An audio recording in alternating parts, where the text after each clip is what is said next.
مرحبا، كيفكن؟ وصفتنا اليوم شيش طاووق، طبق سهل كتير وطيب وصحي.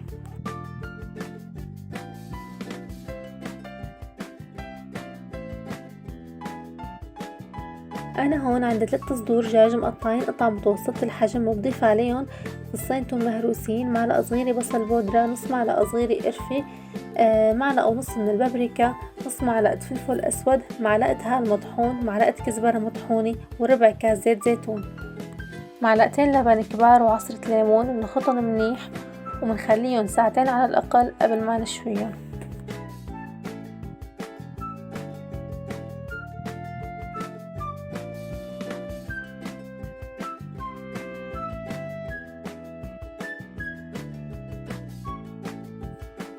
أنا رح أشويهم بالفرن بوسط أعواد الخشب. ننقع أعواد الخشب بمي لمدة ساعة قبل الاستعمال. بصف الشيش بالأعواد مع الخضار حسب الرغبة. أنا هون عندي مقطع بصل وفلفل حمرا وفلفل خضرا وبندورة.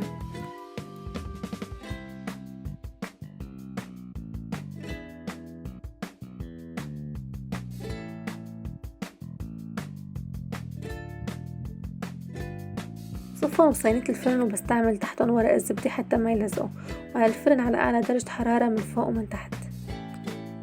هون بعد ما طلعوا من الفرن صاروا جاهزين للتقديم. عندي رغيف من خبز التنور دهنته بمحمرة وصفيت شيش طاووق عليها.